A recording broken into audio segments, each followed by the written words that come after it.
Oh, hi, everybody, and welcome to the Thriving LDS Singles podcast. And today we're going to talk about a really interesting topic about setting boundaries. So I have my co-host Kim with me. Hi, Kim. Hello. And we're going to talk about this. And I don't know, should I say this, Kim, that you're a people pleaser? I think I'm a self-admitted people pleaser in practically every episode. So yeah. Oh, okay. So if that's not a secret, I'm letting go. No. And so that's partly why we're talking about this. Boundaries are really important. I do I have to interrupt. I do like to say I'm a recovering people pleaser. I'm recognizing the problem with that. Well, and I think in the church, we're told we're supposed to serve, and we should say yes to every calling, and, we should help everybody. And so I think it is part of the church culture to sort of be a people pleaser. Like, yes, say yes, say yes, say yes. Yeah, it is. Even though I didn't grow up in the church, my people pleasing is much more deep rooted than that, but the church culture doesn't help. Doesn't help, yeah. So we've got to say yes. So why is people pleasing a problem? Well, first off, maybe we should start with what are boundaries? What are we talking? Do you have a definition? I have one if you want me to read it.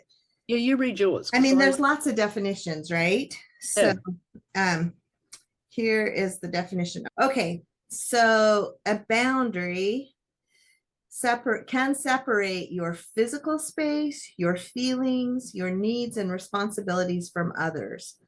Your boundaries also tell other people how they can treat you, what's acceptable and what isn't. Without boundaries, people may take advantage of you because you haven't set limits about how you expect to be treated. I kind of don't like that last part about taking advantage because, that's kind of assuming the worst about people. I mean, it is a possibility, but there's a lot more reasons than just fear of being taken advantage of. I mean, as to why you would want to set good, healthy boundaries. So. Well, I came up with I didn't come up with it. I read it. Boundaries are not walls to keep people out. They're like fences with gates that can open and close. Yes, that was the analogy I was going to use, because that's a really important thing to know about boundaries is they are to protect us and to protect other people. So that's why a gate, I think, keeping your dog in and away from strangers is a good thing, but and protecting your personal property, but also to protect other people as well. So it can be open and closed depending on, who and what and where and the circumstances around what's going on. So I liked one bit too that was it can actually strengthen relationships. And it's like, you think of it as like, pushing relationships away, but that's not what it's about. And the strengthening relationships, because if you say yes to someone and you're good with your boundaries, it means that when you say yes, you're actually going to do it and not be sort of like at the last minute go, I just cannot do it.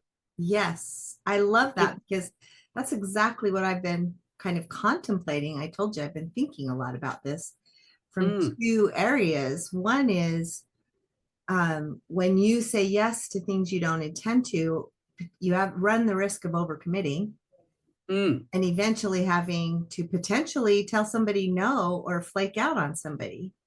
And so then you destroy a relationship by doing things like that because they can't count on you. But the other thing I think that is a challenge is if you interact with people in such a way that they know you are always going to say yes to the detriment of yourself, then they can be more hesitant to ask you to do something because they know you enough to know, so the people close to you know that, well, she's going to say yes no matter what. And I don't want to ask her. So which also impacts the relationship and how healthy the relationship is, and if they can trust you, because you don't set a boundary, and so they don't want to be imposing, and they know they might be because you aren't capable of setting good boundaries. So they're trying to set the boundaries for you. Yes, It might be yes. something that you'd Save actually you from want yourself. And you know, trust is actually one of the most important things in a relationship, of all relationships. Like Yes. people need to be able to trust you. So yes, if you're not setting good boundaries, then people lose that trust. It's sort of, oh, I don't know, they're pretty flaky. They don't always do what they say. They might say yes and mean no, and you've lost trust. Yeah. So, Yeah. and of course, that's what we're talking about. We're not talking about, we're talking about all relationships. So intimate relationships, but also friendships and church callings and work callings and all of those things. Family, like, it's easy to say yes to your children all the time because you want to help them, you want to look after them, you want to be with them. But again, if you sort of flake out on them at the last minute, that's a disaster. Or if you overcommit and you're with your grandkids and you're tired and exhausted and really don't want to be with them, they don't get to see the grandma that really wants to show up, or the mom or the sister or whatever it may be. And so that destroys relationships and trust as well. So yeah, it's really important to set boundaries. And self-care is an element of that, being willing to set boundaries with yourself to make sure you're taking care of yourself and keeping yourself healthy and energized so that you can interact with people in a healthy way. That's right. So that's why we're talking about boundaries, isn't it? Because burnout is real. Yeah. And burnout in any area of life is real when you just keep saying yes to everything. Yes. Yeah.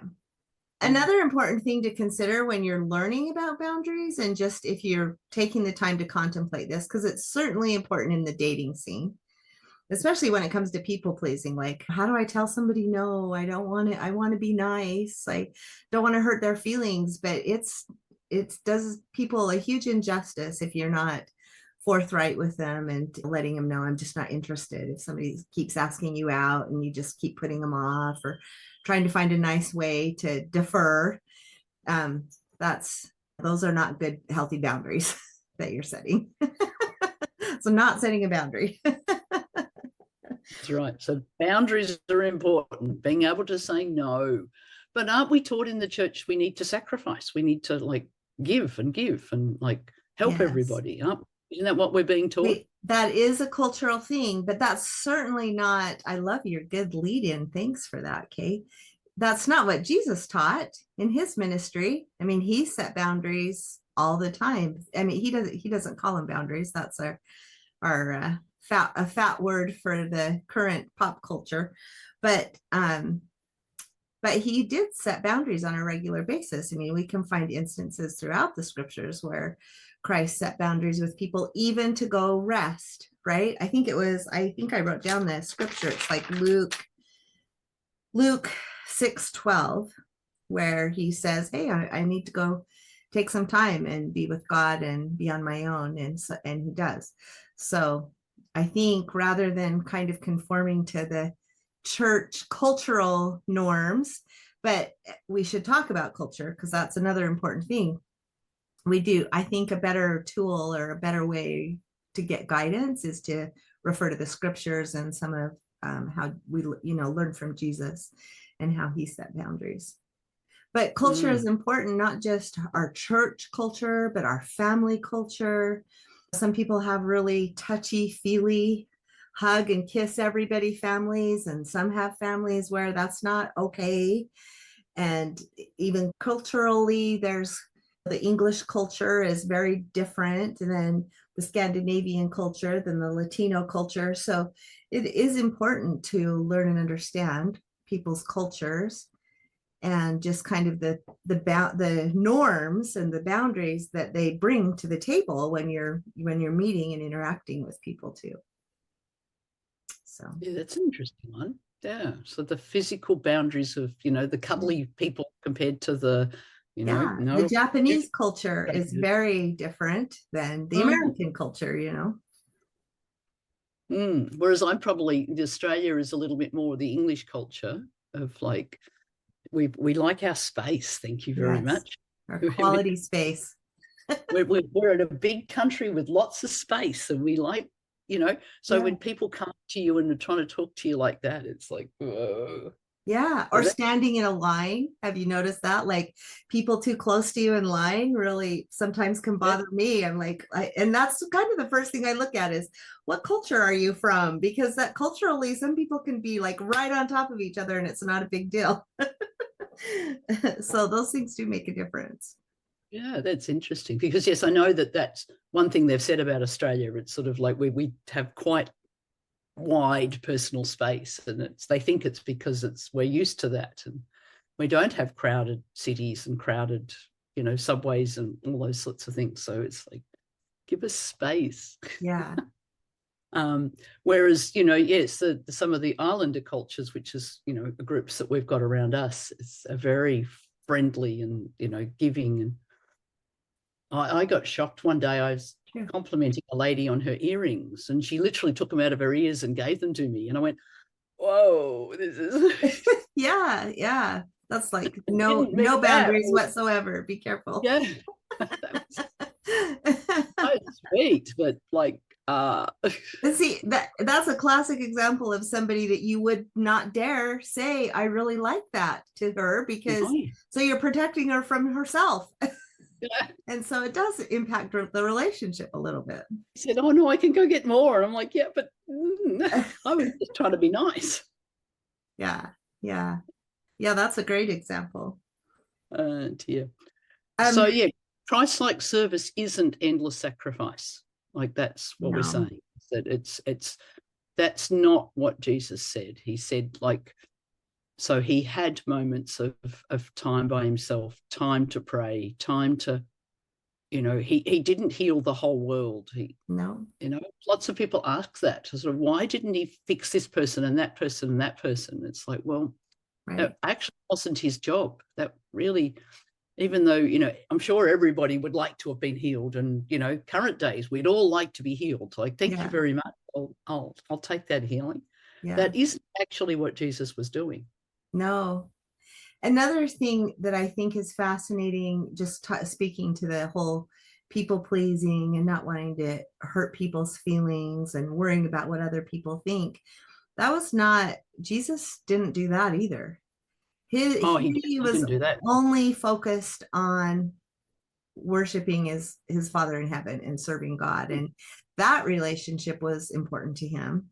But what other people thought, that was not part of the consideration. So I think that's another really important thing for us to consider, is just our worth and who we are and who we want to serve. And that has to be our come from, and not, trying not to hurt people's feelings. Yeah, he certainly didn't do that, did he? Because he was like, "No, stuff you, you're wrong." Yeah. And he called people out. Like, he would say, "Are you trying to manipulate me, or are you trying to tempt me to trying to back me into a corner to say something that," so he called people out on stuff and questioned their behavior. But the key, I think, was he was also so loving and compassionate and kind about it. So it was never adversarial, I would say. Yeah, that's right. He didn't scream and yell. He just But yeah. There's a time when the mob in Galilee were after him and trying to throw him off the cliff, and he just walked away. So he didn't argue with them or tell them they were wrong. He just like, I'm just leaving. And that's another awesome example, because there are times in our life when we have, and I think the prophets and the Quorum of the 12 are speaking to this more and more, when if you have abusive people in your, and toxic people, it's okay to walk away from them. We don't have to turn the other cheek and continue to maintain relationships with people that are damaging us. So that's right. So our job's to forgive, because that's about inside us. Yes. It doesn't mean that we forget or put ourselves back in that position or let that person back in our lives. But sadly, there are people we have to walk away from. You have to walk away from. But I'm concerned that one of the things that I keep hearing a lot is, oh, my parents are narcissistic. My siblings are narcissistic. Oh, That was when we word gets repeated way too much. I wish we could take that out of the English language now. I'm done with that word. I'm done with that word. I reckon in my life I've met one person that I would well, and we know of one other, but there's not very many people that we would truly call narcissistic. And when you look up the definition of what that is, that they are a very distinct group. Most of the other people that are annoying you, and I'm not like we there may be selfish or arrogant people, but that doesn't mean they're narcissists. Yeah, that's right.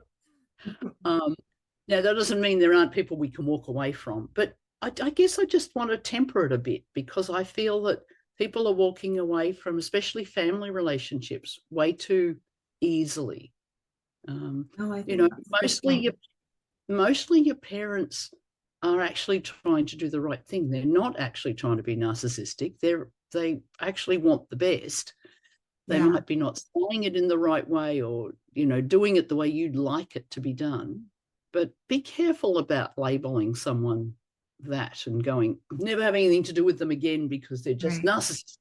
Right. Or even toxic. Toxic gets used in that way too. Like, oh, they're just toxic. So I think that's fair, that we do need to really consider how to establish having a relationship with those people, or that group, people that maybe trigger us a lot. And so maybe we do limit our time with them a little bit, or work on our own healing so that we're not getting triggered all the time when we're around them. There's all kinds of options, right, for ways to rather than just say walk away. Yeah. And it comes back to the boundaries. So if someone is constantly criticizing you, you can literally say to them, when you criticize me, I'm hanging up the phone. Yes. And that's a good, healthy boundary. That means there's a consequence for them, but you're not asking them to change. You're just saying, here's what I'm going to do when that situation occurs. And you're setting a good, healthy boundary. Or maybe some people might have trouble with anger or yelling and it's hard on you. So that's another way, if you're going to yell, I need to step away from the conversation.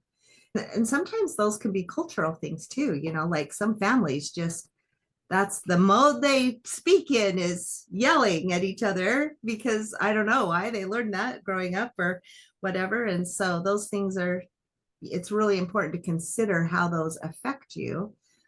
And if you want to be in that environment, and then establish a good, healthy boundary, like you say, of next time this happens, I need to be somewhere else. But yeah, going to that family, like I've got some people in my life where, there seems to be lots of anger issues. But when you look at how they were parented, it's like, oh yeah, that's how they were. They actually think it's normal. They don't realize that it's bad. Because that's the way they grew up. Yeah. So no point getting angry with them about it and saying, what's wrong with you? It's like they literally think it is normal. Or you should stop yelling at people. That's not a boundary. That's just a judgment. So, but if you say, if I get yelled at, that makes me feel uncomfortable, and I'm going to remove myself from the situation. That's a boundary. And that's a boundary. And of course, some of that will come because of our childhood trauma. We were yelled at a lot, and so it triggers us. And so a recognition that it might even not be them, it might actually be us, and like, well, okay, I'll just go away and heal myself, and then we'll come back. Be self-aware about it. And I think in in our intimate relationships, I see that a lot, where people are reacting, and it's really not what the other person said, it's what's going on inside them. And we are told in our culture often, oh, you should be more compassionate or more loving, or and that that it is important to always be loving, especially when it's family or important relationships like your children or your parents or siblings. But if you're in a setting where it's really setting you off, it's okay to establish a boundary and then do the work necessary to help reduce those triggers so that maybe you can be with them in shorter time spurts or in different settings. But and the question is never about loving them. We always make sure, that was Christ never portrayed anything as I don't love you or care about you. It was always just about that behavior is not okay. And that's a similar stance we need to take. That's right. That behavior is not okay. He didn't quite word it like that, but that's really what he was saying, isn't it? It is. Also, I think the important thing about boundaries is just like what we were talking about, how some people have been really hurt and they might be really rigid in their boundaries. And so we do have to honor people where they are. Some people are in a place where they just can't make themselves that vulnerable. And hopefully they'll reach out and they'll get the help that they need, because if you have really rigid boundaries, you're probably going to end up lonely at some point. You're making a decision to not allow yourself to be vulnerable and open. And in that setting, you're probably going to end up being lonely. That's the trade-off. And so there are going to be people that are like that. And there's also going to be people who are have very porous boundaries. I don't know, this might be me, where it's like, whatever, just please, do whatever you want. I'm a recovering people pleaser, but you know what I mean? Like, some people are just a lot more porous about their boundaries or just very open.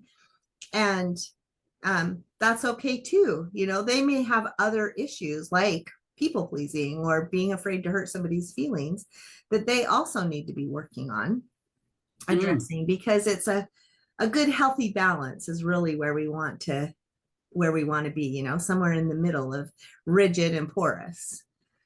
Yes, that's right. That's a good description, because too rigid, you've got the walls up and you're keeping people out. Yeah. Too porous, you're going to bore out. You're going to burn out. You cannot. And you're going to get disrespected, because it does cause people to disrespect you when you're that open with your boundaries, or when you don't have any.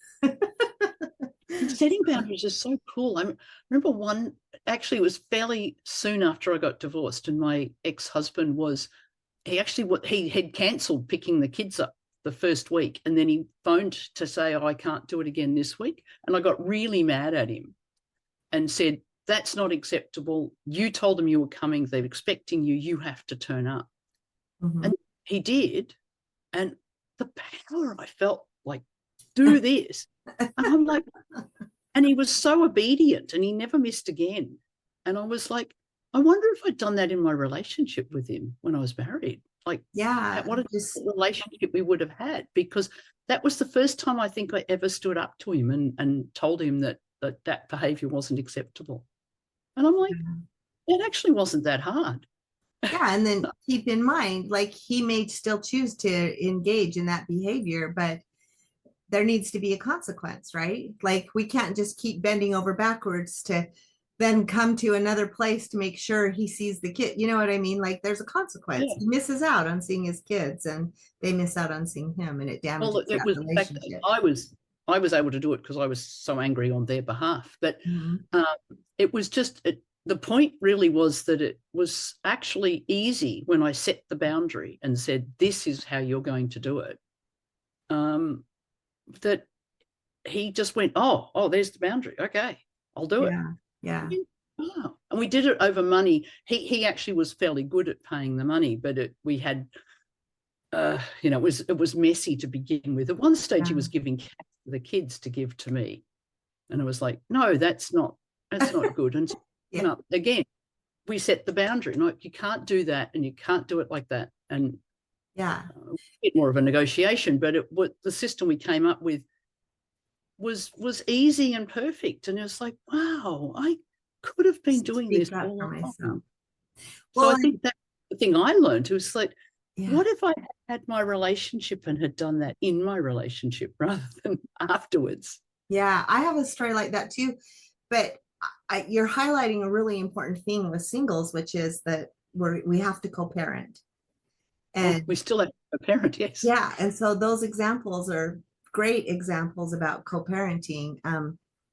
And I have another one where I feel like Christ really set an example, and that was, and I'm not great with the scriptures, being able to cite them, but there's the story about Christ. It's in Mark chapter 5, and he's going to Jairus's daughter is dying, and so he comes, and Christ is following him to go take care of the daughter.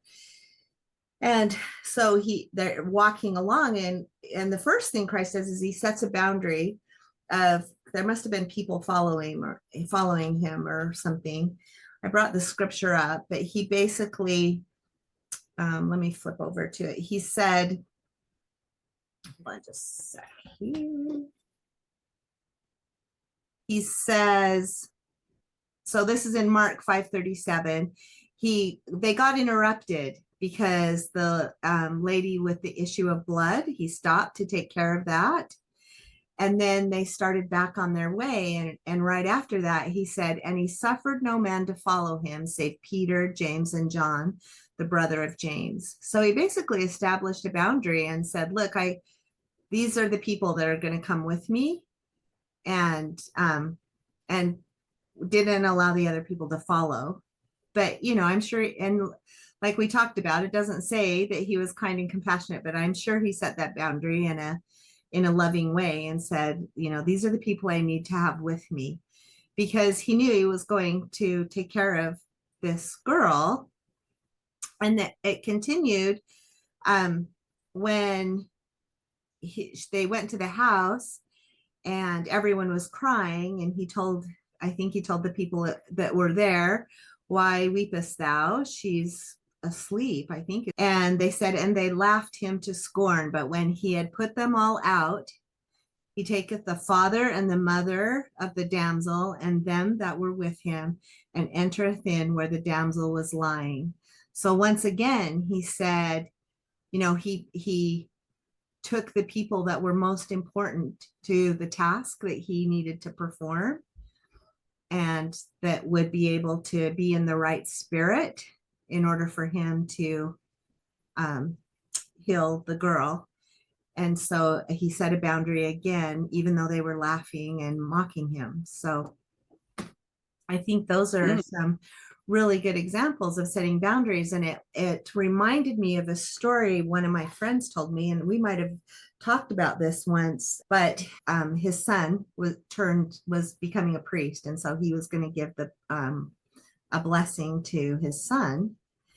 And he wanted only certain people to be in the prayer circle because he wanted to be have a good feeling and spirit about him. And so he set that boundary, which the family was not happy with, because it meant that some people weren't in the circle that they wanted in the circle.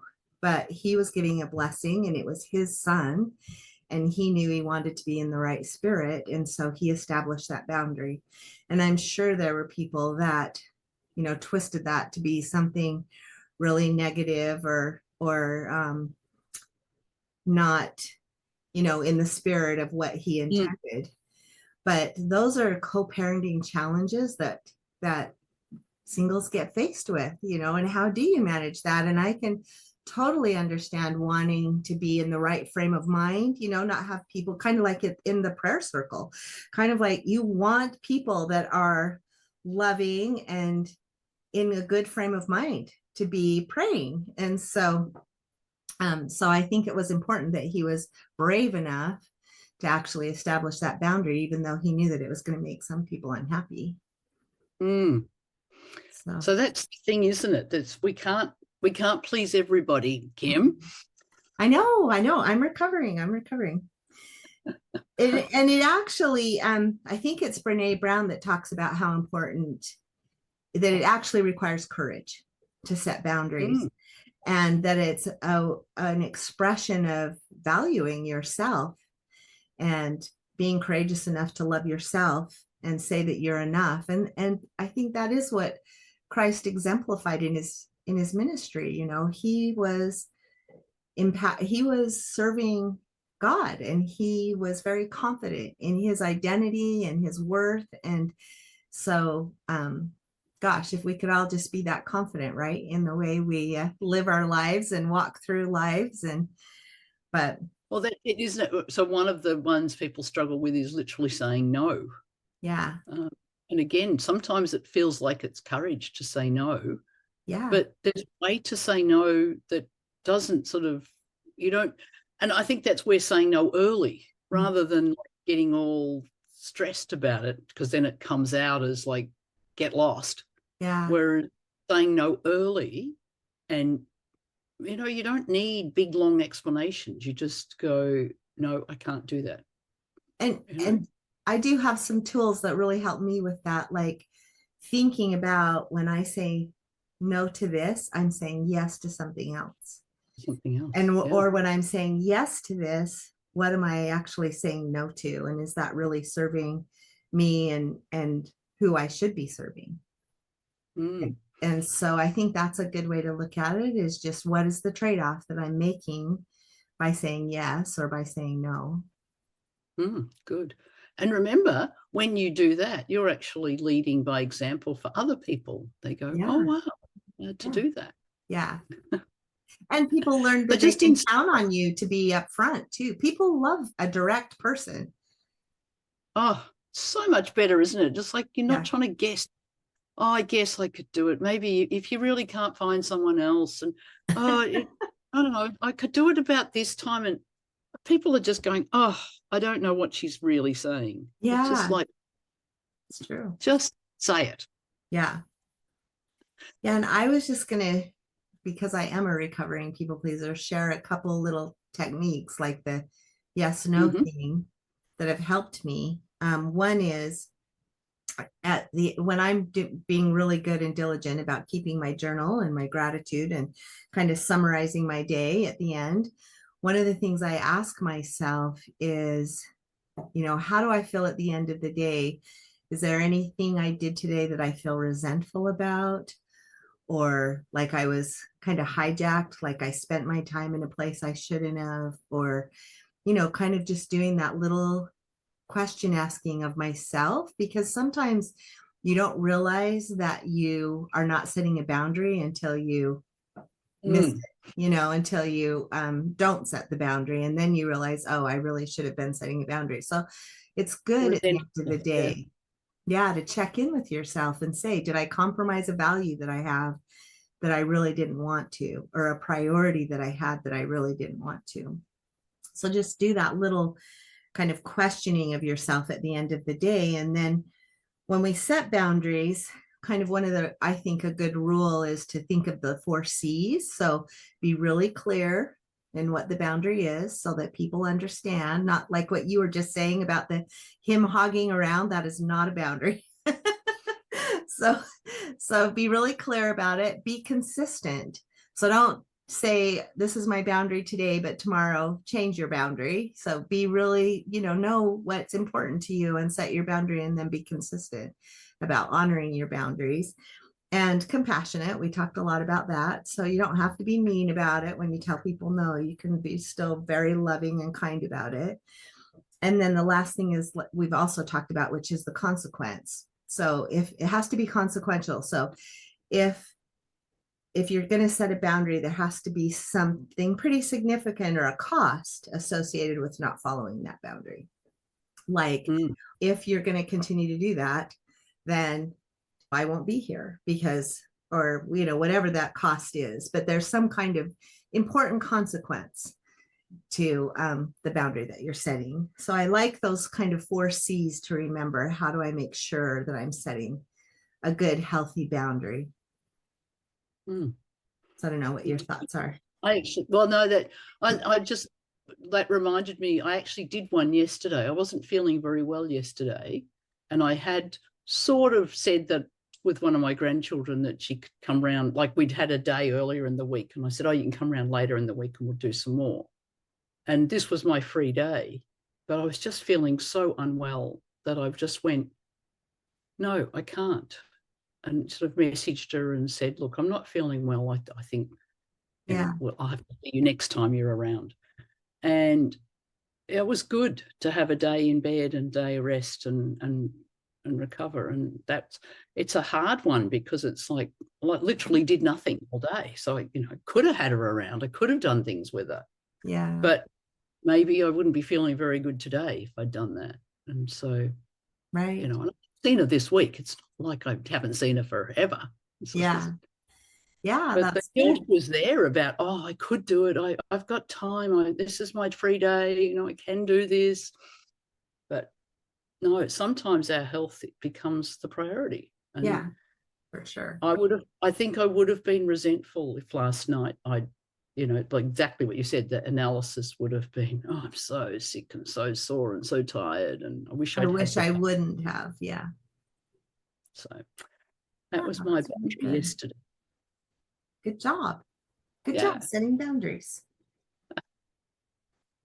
Being a disciple of Christ doesn't mean saying yes to everyone and everything. It means listening to the Spirit, offering your best, and remembering that your worth isn't tied to how much you do. The Lord loves willing hearts, not worn out ones. Oh, so serve when you can, rest when you need to, and trust that God knows the desires of your heart. That in itself is a form of discipleship. Yeah, I really love that. I love that. All right. Well, I don't know. I think boundaries are really important, but it is a word that gets misused a lot. And I think people misuse, like they think they're setting a boundary when they're really not. So I think it is an important thing to talk about. And we would love to hear people's thoughts on ideas and suggestions and things that they've learned about setting boundaries and how important they are. Absolutely. Love to hear from you all. So thank you, Kim, for talking about this today. And thank you, everybody. And we will talk to you again next time. Bye. See you. Bye.